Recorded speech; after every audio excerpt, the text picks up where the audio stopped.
Me llamo Valeria Santos. En mi día a día, llevo un arnés, mosquetones y un traje reflectante. Soy especialista en búsqueda y rescate de alta montaña y técnica en emergencias helitransportadas en la cordillera de los Pirineos. Y esta es la historia de cómo aprendí que la verdadera altura de una persona no se mide por el pedestal en el que se sube, sino por las tormentas que es capaz de atravesar. Todo comenzó, o más bien culminó, hace un mes, cuando el correo me trajo un sobre grueso, de un blanco roto perlado, sellado con lacre Burdeos. El sello llevaba 2 letras entrelazadas con una caligrafía pretenciosa, I.M. Isabella y Mateo. Pasé mis dedos, ásperos y llenos de pequeños cortes, por la roca caliza de mi último rescate, sobre el papel texturizado. Al abrirlo encontré mi nombre escrito en la tarjeta de confirmación. Valeria Santos. Ni siquiera Valeria. Isabella, mi hermanastra, llevaba conviviendo en mi órbita desde que yo tenía 10 años, y aún fingía no saber cómo me llamaba. Por supuesto, la invitación era individual. Sin acompañante. Dejé la tarjeta sobre la mesa de madera de pino de mi cabaña en el Valle de Arán, junto a mis mapas topográficos y mi taza de café a medio terminar. No era una invitación, era una citación para asistir como figurante al teatro de su vida perfecta. Mi historia familiar es un rompecabezas al que siempre le faltó mi pieza. Mi madre falleció en un accidente de tráfico cuando yo apenas tenía 6 años. 4 años después, mi padre, Roberto, conoció a Carmen. Carmen era una mujer de sonrisas afiladas y ambiciones silenciosas, y venía acompañada de su hija de 13 años, Isabella. La transición no fue violenta, fue homeopática. Una lenta y constante dilución de mi presencia en mi propia casa. La habitación que había sido mía, con sus paredes pintadas de amarillo y mis estrellas fosforescentes en el techo, fue reasignada a Isabella porque necesitaba espacio para estudiar. A mí me trasladaron a la pequeña habitación de invitados al final del pasillo. Las fotografías de mi madre fueron guardadas en cajas de zapatos en el desván, para no incomodar al nuevo núcleo familiar. Las paredes del salón pronto se llenaron de retratos de Isabella, graduaciones, recitales de piano, vacaciones de verano en las que yo siempre parecía estar fuera de encuadre. Mi padre, un hombre que prefería la paz falsa a un conflicto real, simplemente dejó que sucediera. Si yo me quejaba, me acariciaba la cabeza y me decía, Valeria, no hagas olas. Tu hermana necesita estabilidad. Aprendí rápido que mi dolor era un inconveniente, así que me volví silenciosa. Me volví invisible. Pero la invisibilidad es curiosa. Cuando nadie te mira, eres libre de convertirte en quien realmente quieres ser. Mientras Isabella coleccionaba vestidos de seda y construía una imagen de perfección para el mundo, yo me refugié en la naturaleza. Las montañas no me juzgaban por no ser la hija favorita. Las rocas no me pedían que hablara más bajo. A los 22 años me uní al equipo de rescate de alta montaña. Encontré mi propósito suspendida a 50 metros de altura, bajando desde un helicóptero hacia un desfiladero para sostener la mano de personas que creían que era su último día en la tierra. En mi trabajo yo no era la sombra de nadie, era la línea que separaba la vida de la muerte. La boda de Isabella se iba a celebrar en una espectacular masía fortificada del siglo XII en el corazón del Emporda, en Cataluña. Mateo, su prometido, pertenecía a los Vargas, una familia cuyo apellido era sinónimo de telecomunicaciones y tecnología a nivel europeo. Alejandro Vargas, el padre de Mateo, era el fundador de un imperio que había conectado a medio continente. Eran lo que las revistas de negocios llamaban los arquitectos del futuro. Isabella llevaba 3 años construyendo una narrativa meticulosa para encajar en ese linaje. Semanas antes de la boda, tuve que viajar a Barcelona para una cena obligatoria de presentación familiar. Aparqué mi viejo todoterreno Subaru con las barras de techo llenas de abolladuras y la tapicería oliendo a pino y a cuerda húmeda, entre una flota de vehículos alemanes de alta gama frente a un restaurante en Pedralbes. Me quedé en el coche unos minutos, respirando hondo. Llevaba un pantalón de lino negro y una blusa sencilla. En mi cuello colgaba lo único de valor que siempre llevaba conmigo, una brújula de plata maciza que perteneció a mi abuelo. Dentro del salón privado, el aire olía a trufa, a vino caro y a ansiedad contenida. Isabella estaba radiante orbitando alrededor de la madre de Mateo, Silvia Vargas, con una devoción casi religiosa. Mi padre, Roberto, llevaba un traje que Carmen le había comprado, y parecía un actor secundario que había olvidado sus líneas. Carmen, por su parte, se presentaba como una consultora de arte independiente, cuando en realidad trabajaba media jornada en una galería de barrio. A mi padre lo habían rebautizado como inversor inmobiliario, en lugar de lo que era, gerente de una modesta agencia de seguros. Me mantuve en un rincón, con una copa de agua con gas en la mano. De pronto, la voz de Isabella cortó mi paz. Silvia, esta es Valerie, la hija de Roberto. Silvia Vargas, una mujer de mirada inteligente y postura impecable, me ofreció una sonrisa genuina. Valerie. ¿Qué nombre tan particular? ¿A qué te dedicas, querida? Antes de que yo pudiera abrir la boca, Isabella intervino, tocando el brazo de Silvia como si la estuviera protegiendo de mí. O ella pasa por una fase un poco errática. Trabaja en el campo. Es una especie de guía forestal, ya sabes, algo temporal mientras encuentra su verdadero camino. El tono fue tan condescendiente, tan cargado de lástima prefabricada, que sentí un pinchazo en el pecho. Miré a mi padre. Él desvió la mirada hacia su copa de vino. No dijo nada. Soy especialista en rescate de alta montaña, señora Vargas, dije con voz suave pero firme, negándome a encogerme. Piloto helicópteros de emergencia y coordino rescates en los Pirineos. No es una fase. Es mi vida. Silvia levantó las cejas claramente intrigada, pero Isabella se interpuso físicamente, riendo con un tono agudo y tenso. Siempre tan fantasiosa. En fin, Silvia, quería enseñarte las muestras de la mantelería de lino italiano para la recepción. Me di la vuelta y salí a la terraza. No sentí ira, sino una profunda fatiga. Esa noche, de vuelta en mi cabaña, llamé a mi amiga y compañera de equipo, Laura. Le dije que no pensaba ir a la boda. Valeria, me dijo Laura con la misma voz que usaba cuando me guiaba por radio en medio de una tormenta de nieve, no vas a esa boda por ellos. Vas por ti. Vas para demostrarte que ya no eres esa niña de 10 años asustada en el pasillo. Ponte tu mejor armadura y ocupa tu espacio. Si te haces pequeña, ellos ganan. Y así llegamos al día de la boda. La masía en el Emporda era un sueño de piedra dorada rodeada de campos de lavanda y cipreses centenarios. Había más de 200 invitados. El nivel de opulencia era asombroso, arcos decorados con hortensias blancas traídas en avión, un cuarteto de cuerda que tocaba piezas de Vivaldi bajo la luz del atardecer, y camareros con guantes blancos que servían champán en copas de cristal de Bohemia. Llevaba un vestido verde esmeralda que había encontrado en una pequeña boutique en Girona. Sin marcas de diseñador, sin ostentaciones. Solo un corte limpio que caía sobre mi cuerpo fuerte y atlético. En mi cuello, la brújula de plata de mi abuelo. Al llegar a la zona del banquete, busqué mi nombre en el elegante panel de protocolo.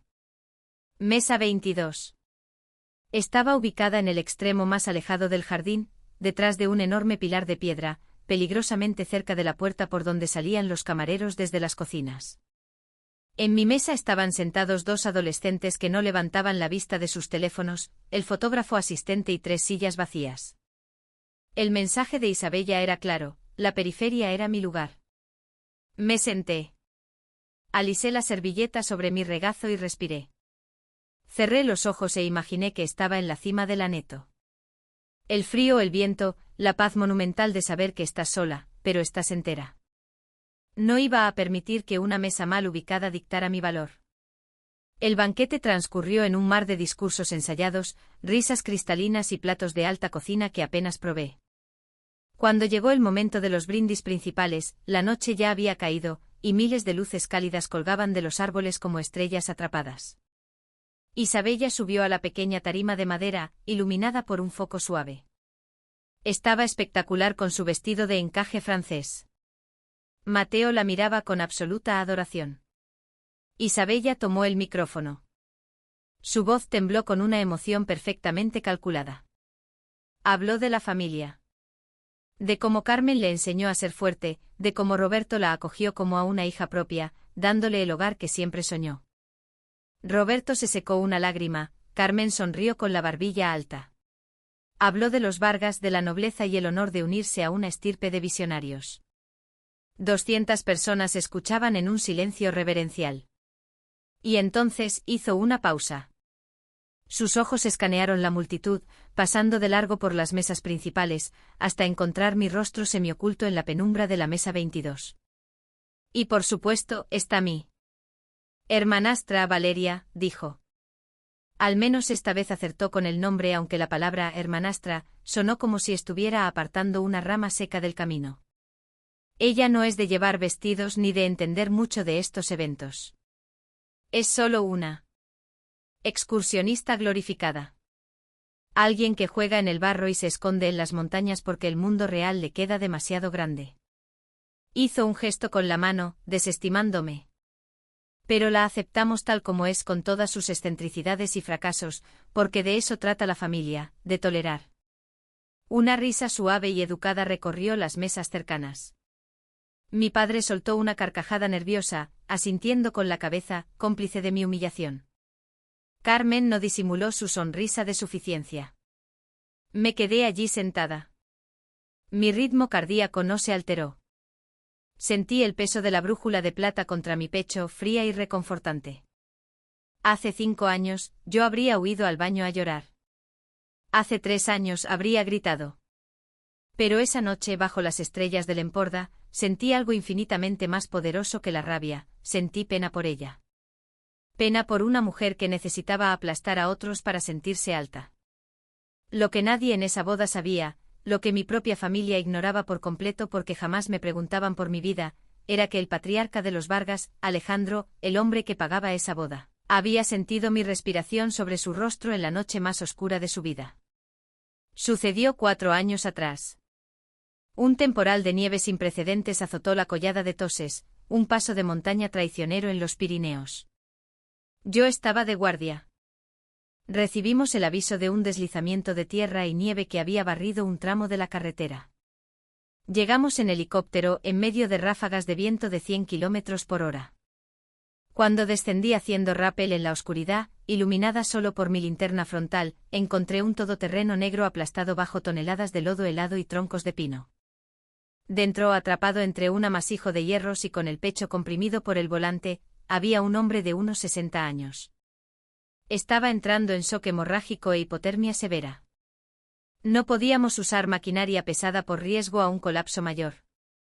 Durante casi 2 horas, excavé el hielo y el barro con mis propias manos y una pequeña pala de titanio. Me arrastré por el hueco del parabrisas roto. Me quité mi propia chaqueta térmica y lo cubrí. Sostuve su cabeza ensangrentada. Él perdía el conocimiento. Para mantenerlo despierto, me quité la brújula de plata de mi abuelo, la abrí y se la puse en la mano, obligándole a apretar el metal. Le hablé durante 120 minutos ininterrumpidos. Le conté sobre las montañas, sobre la resiliencia humana, sobre cómo mi abuelo me enseñó que siempre hay un norte, incluso en la oscuridad total. Cuando finalmente llegaron los equipos de extracción hidráulica y lo sacamos, su corazón se detuvo. Yo misma le hice la reanimación cardiopulmonar en la nieve. Volvió. Se lo llevó el helicóptero medicalizado, y yo me quedé allí, exhausta, cubierta de sangre y barro, siendo solo la técnico de rescate número 4. Por protocolo de confidencialidad, él nunca supo mi nombre. Yo solo supe que era un empresario importante. Las caras en el trauma extremo se desdibujan. De vuelta al banquete. Tras el discurso de Isabella, la música suave volvió a sonar. Vi a Alejandro Vargas levantarse de la mesa principal. Había estado callado durante toda la cena. Caminó con paso firme apoyándose ligeramente en un bastón de caoba, una secuela de un accidente que pocos conocían a fondo. Pensé que se dirigía a los baños, pero su trayectoria era recta, directa hacia el final del jardín. Directa hacia la mesa 22. Se detuvo frente a mí. La escasa luz de los farolillos iluminaba su rostro, marcado por las arrugas de la experiencia y la severidad de un hombre que ha construido imperios. Me miró fijamente a los ojos. Luego su mirada descendió hacia mi pecho, hacia el destello plateado de la brújula que reposaba sobre la tela esmeralda de mi vestido. Me dijiste que tu abuelo la usó para cruzar los Pirineos a pie en el invierno del 42, dijo Alejandro. Su voz era un susurro ronco cargado de una emoción que parecía a punto de desbordarse. Mi corazón dio un vuelco. El tiempo se detuvo. 4 años, una tormenta de nieve y una brújula. Y le dije que a usted aún le quedaban muchas montañas por subir, respondí, con la voz apenas audible. Los ojos de Alejandro, los ojos de uno de los hombres más temidos y respetados del país, se llenaron de lágrimas. No hizo un gesto dramático ni cayó de rodillas. Simplemente extendió sus manos temblorosas y tomó las mías. Mis manos, ásperas y marcadas. Te busqué, dijo con un hilo de voz. Contraté investigadores. El servicio de emergencia se negó a dar tu nombre, alegando protocolos de privacidad y el bienestar psicológico de los rescatistas. Para mí, eras un fantasma que olía a pino y a sudor frío. La mujer que me devolvió el latido. Hice mi trabajo, señor Vargas. Nada más. No, me interrumpió suavemente. Me diste tu aliento cuando el mío se apagaba. Me sostuviste en el vacío. En ese momento Isabella, al notar que su suegro no estaba en la mesa principal, se acercó apresuradamente, arrastrando su vestido de encaje por el césped. Alejandro, por favor, ¿qué haces aquí atrás? Dijo con su tono más dulce, lanzándome una mirada venenosa de soslayo. No dejes que Valeria te moleste con sus historias. A veces no sabe cómo comportarse en sociedad. Alejandro Vargas se irguió. Soltó mis manos lentamente y se giró hacia Isabella. La dulzura de la novia chocó contra un muro de acero. Isabella, dijo Alejandro y su voz no estaba enfadada, sino dotada de una autoridad glacial. Acabas de insultar a esta mujer frente a 200 personas. La llamaste una excursionista glorificada. Alguien que juega en el barro. Isabella parpadeó confundida, su sonrisa vacilando. Yo. Era solo una broma familiar, Alejandro. Ella sabe que la queremos, pero tiene problemas, es muy inestable. Mateo, que había seguido a su novia, llegó a tiempo para escuchar esa última frase. Alejandro levantó una mano, pidiendo silencio absoluto. El cuarteto de cuerda, notando la tensión, dejó de tocar. El silencio cayó sobre el jardín como un manto pesado. 200 miradas se volvieron hacia nosotros. Alejandro no necesitaba un micrófono, su voz tenía el peso gravitacional de la verdad. Hace 4 años comenzó Alejandro dirigiéndose no solo a Isabella, sino a todos los presentes, mi vehículo fue aplastado por un deslizamiento de rocas en la collada de Toses. Tuve 3 costillas rotas, un pulmón perforado y una hemorragia masiva. Me estaba muriendo en la oscuridad, aplastado bajo el hielo. Escuché el sonido de las copas al detenerse a mitad de camino hacia las bocas de los invitados. Mi padre se levantó lentamente de su silla en la mesa número 2. Durante 2 horas continuó Alejandro y ahora su voz resonaba, vibrando con una gratitud feroz, una mujer cavó con sus manos desnudas en el hielo para llegar a mí. Se quitó su propia chaqueta para que yo no muriera congelado. Y cuando mi corazón dejó de latir, me trajo de vuelta a golpes de vida. He pasado 4 años buscando a mi ángel del barro y la nieve. Alejandro se giró hacia mí extendiendo la mano como si estuviera presentando a la realeza. Esta noche descubro que la mujer que me salvó la vida, la mujer que sostuvo mi cabeza ensangrentada contra su pecho mientras un helicóptero nos sobrevolaba, ha sido relegada al rincón más oscuro de esta boda, insultada públicamente por la novia y menospreciada por su propia sangre. El impacto de sus palabras fue físico. Isabella retrocedió un paso, llevándose las manos a los labios. Todo el color desapareció de su rostro. Carmen, en la distancia, dejó caer su servilleta. Roberto, mi padre, me miraba con la boca entreabierta, como si estuviera viendo a un ser humano completamente nuevo, un idioma que jamás se molestó en aprender a hablar. Alejandro, yo. Yo no lo sabía.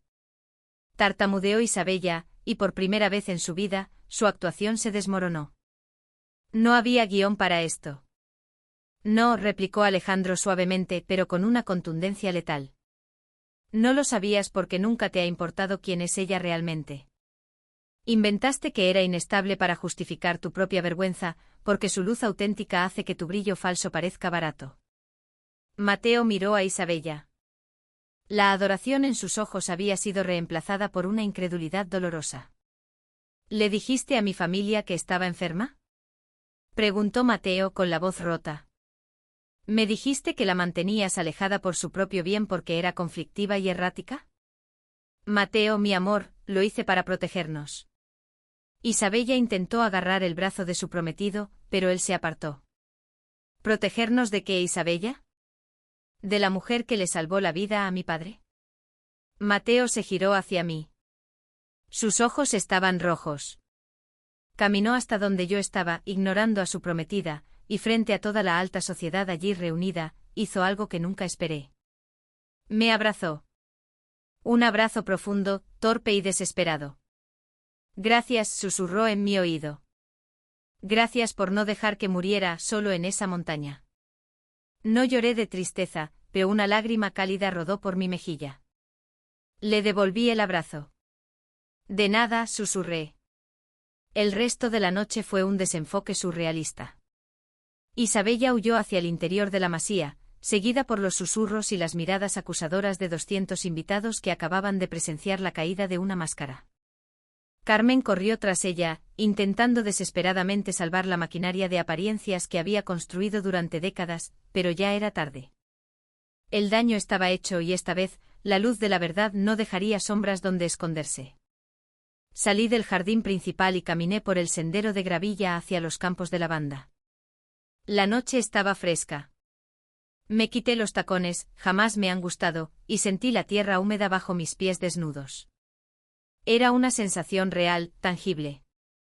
Valeria. Me giré. Era mi padre. Roberto caminaba encorvado como si los últimos 20 minutos le hubieran añadido 20 años encima. Se detuvo a 1 metro de distancia.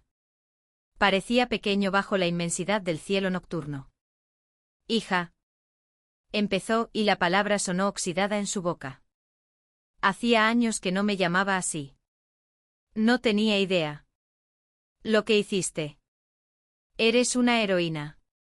Yo no sabía que eras capaz de algo tan grande. Le miré con una tranquilidad que me sorprendió a mí misma. Ya no había rabia en mi interior, solo una claridad absoluta, como la vista desde una cumbre a 3000 metros. Papá, salvo vidas todas las semanas. He sacado a niños de avalanchas. He recuperado cuerpos en grietas glaciares para que sus madres puedan enterrarlos. Mi vida está llena de cosas grandes. El problema no es que yo no te lo contara, el problema es que tú nunca me preguntaste. Roberto bajó la cabeza. Las lágrimas comenzaron a caer por sus mejillas. Eran las lágrimas de un cobarde que por fin se da cuenta del costo de su pasividad. Carmen e Isabella. Ellas decían que necesitabas tu espacio. Que eras rebelde. Yo solo quería evitar peleas en casa, Valeria. Fui débil. Te dejé de lado. ¿Cómo puedo arreglar esto? ¿Qué puedo hacer? Me acerqué a él. Levanté la mano y se la puse en el hombro con la misma firmeza con la que sujeto a un compañero antes de un descenso. No puedes, papá. Hay grietas en la roca que son demasiado profundas para rellenarlas. Te perdono. Te perdono por no saber defenderme cuando era una niña, y te perdono por reírte de mí esta noche. Pero ya no te espero. Ya no necesito un asiento en tu mesa. Tengo mi propia montaña, y me gusta la vista desde allí. Le di un suave beso en la mejilla, un beso de despedida, y me alejé caminando por el campo de lavanda hacia mi coche. No miré atrás. Al día siguiente regresé a los Pirineos. El aire frío de las cumbres me limpió los pulmones del olor a lino y a mentiras. 3 días después, mientras limpiaba el equipo en el hangar del helicóptero, recibí una visita. Un elegante coche oscuro con chofer se detuvo frente a la base de rescate. De él descendió Alejandro Vargas, apoyado en su bastón de caoba, seguido por Mateo. Me encontraron revisando un arnés de seguridad. Alejandro miró a su alrededor, observando los mapas, los cables, los cascos y el ambiente austero del lugar con una reverencia que nunca le vi tener en el salón de un restaurante de lujo. Valeria, dijo quitándose las gafas de sol. Señor Vargas. Mateo. ¿Qué los trae a mí? ¿Terreno de barro? Bromeé suavemente con una sonrisa sin malicia. Mateo se rió, aunque su sonrisa no llegaba a los ojos. Se veía agotado. Isabella y yo hemos pospuesto la luna de miel. Estamos yendo a terapia. Le he dicho que si hay una sola mentira más, sobre cualquier cosa, el matrimonio se acaba. Ella está aprendiendo a lidiar con las consecuencias de no ser perfecta. Asentí. No le deseaba mal a Isabella, pero sabía que el proceso de quitarse una máscara que llevas pegada a la piel duele más que arrancar una venda de una herida abierta. Y yo he venido por otro motivo, intervino Alejandro, sacando una gruesa carpeta de cuero de su maletín. Durante 4 años mi empresa ha financiado becas tecnológicas. Pero después de la boda, me di cuenta de que estaba invirtiendo en el futuro equivocado. El verdadero valor no está en los servidores, está en las manos que te sacan de la tumba cuando la tecnología falla. Abrió la carpeta. He creado la Fundación Brújula. Su primer fondo, con una dotación de €500,000, está destinado íntegramente a tu unidad de rescate de los Pirineos. Para la compra de un nuevo helicóptero biturbina, equipos de radar de penetración en nieve y un programa de formación avanzada del cual quiero que tú, Valeria, seas la directora. Miré los documentos.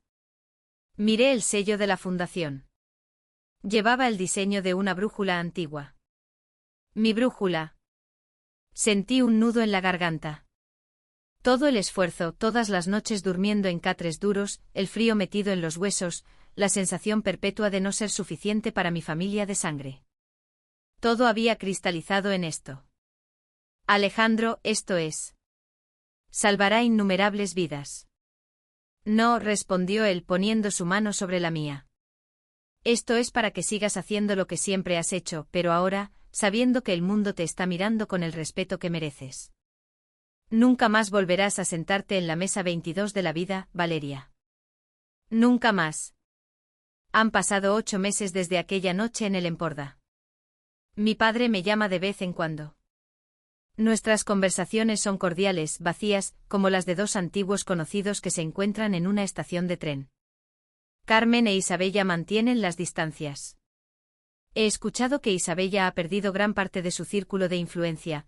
La alta sociedad perdona muchas cosas, pero aborrece el escándalo del engaño expuesto. Mateo sigue con ella, intentando construir un matrimonio sobre la verdad, aunque es un camino escarpado. Les deseo suerte. En cuanto a mí, ayer volamos en el nuevo helicóptero. Un Eurocopter brillante con el logo de la Fundación Brújula en el fuselaje. Realizamos un rescate exitoso de 2 montañeros perdidos en el glaciar de la Maladeta. Cuando volvíamos a la base, mirando los picos nevados bañados por la luz dorada del atardecer, toqué la brújula en mi pecho. La vida me enseñó algo fundamental: no puedes controlar cómo te miran los demás. No puedes obligar a las personas a que valoren tu luz si prefieren vivir en la sombra de las apariencias. Pero lo que sí puedes hacer es establecer un límite. Puedes negarte a encogerte. Puedes ponerte tus botas de montaña, ignorar los susurros y escalar tan alto que cuando mires hacia abajo, las opiniones de aquellos que intentaron hacerte sentir pequeña no sean más que polvo arrastrado por el viento. A todos los que me habéis acompañado hasta el final de este relato, gracias por vuestro tiempo y vuestra empatía. El perdón no siempre significa reconciliación, a veces el perdón es soltar la cuerda que te ata a un peso muerto para poder, finalmente, ascender.